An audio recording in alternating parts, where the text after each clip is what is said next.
implantologist from Om Shai Dental Care, Adabari Koyesu.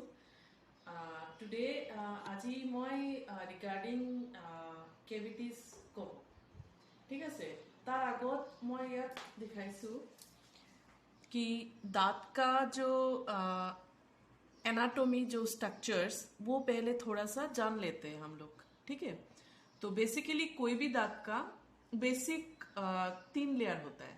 एक है आपका ऊपर का जो सरफेस है, सबसे हार्ड होता है, वो एनामेल है। ये जो व्हाइट कलर का देख रहे हैं आप लोग, ये एनामेल है। इसके जो अंदर का सरफेस है वो थोड़ा सॉफ्टर होता है देन एनामेल। ठीक है, इसको डेंटिन बोला जाता है। उसके अंदर वाला है पल्प, जो नर्व होता है। ठीक है, तो वो रहा आपका दांत का स्ट्रक्चर। तो हम लोग आज दांत के pit and fissure, one of the बहुत तरह का कैविटीज होता है, उसमें हम लोग आज पिट एंड फिशर कैविटी के बारे में बोलेंगे। तो सबसे पहले हम लोग जान लेते हैं कि पिट एंड फिशर कहाँ पर होता है, कौन सा सरफेस पे होता है। तो पिट एंड फिशर होता है आपका जो ये सरफेस है ना, पीछे का जो दांत है, सामने के दांत नहीं, पीछे के दांत के जो ये वाला जो सरफेस है, इसको बोला जाता है ऑक्लूजल सरफेस। तो आपके ऑक्लूजल सरफेस में ये जो है ना, इसको ये जो लाइंस देख रहे हैं आप लोग, ये पिट एंड फिशर बोला जाता है। तो बहुत सारे लोगों का पिट एंड फिशर क्या होता है, बहुत शार्प होता है। तो पिट एंड फिशर जब शार्प होता है ना, उसको सील करना जरूरी होता है, क्योंकि शार्प सरफेस में खाना फंस के प्लैक एंड कैलकुलस होके हम लोग का कैविटी हो सकती है, बैक्टीरियल ग्रोथ होके कैविटी हो सकती है। तो वो रहा पिट एंड फिशर। तो फर्स्ट स्टेज में हम लोग को पिट एंड फिशर सीलेंट करके उसको बंद करना चाहिए। सेकेंड, कभी कभी हम लोग देखते हैं, ये देखिए, कभी कभी आपको लगेगा कि आपका ये जो ऑक्लूजल सरफेस में हल्का सा स्टेन्स दिखाई दे रहा है। ठीक है, तो वो चीज हम लोग इतना ध्यान नहीं देते हैं।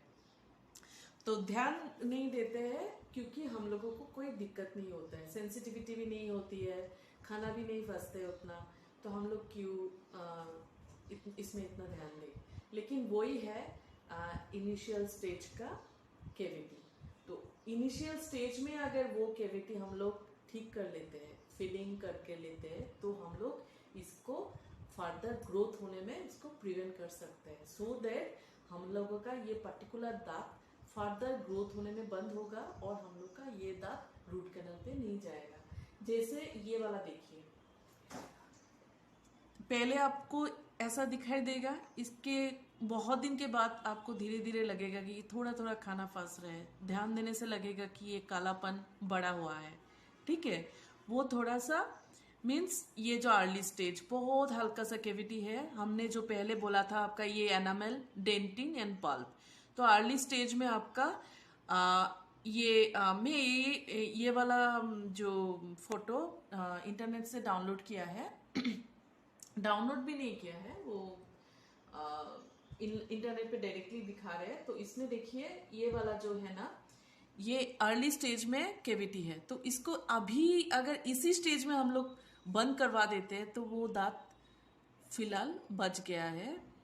तो इसको अगर हम लोग नहीं करेंगे, वो धीरे धीरे बड़ा होगा, बड़ा होके इतना बड़ा हो गया, धीरे धीरे थोड़ा सा डेंटिनल लेयर पे लग रहा है। तो इसमें कभी कभी थोड़ा सा सेंसिटिविटी आपको लगेगा कि हाँ, थोड़ा सा मीठा वस्तु खाने से या फिर ठंडा गर्म लगने से थोड़ा सेंसिटिविटी हो रहा है। इसके बाद भी हम लोग कभी कभी ध्यान नहीं देते हैं, बिजी लाइफ हो जाता है।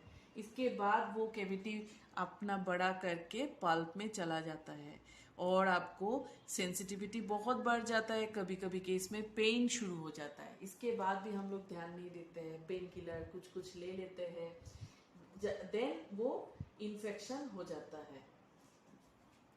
ठीक है, तो ये सब स्टेज है ना, हम लोग अवॉइड कर सकते। ए स्टेज में जाने से हम लोगों को रूट कैनल करना जरूरी पड़ जाता है।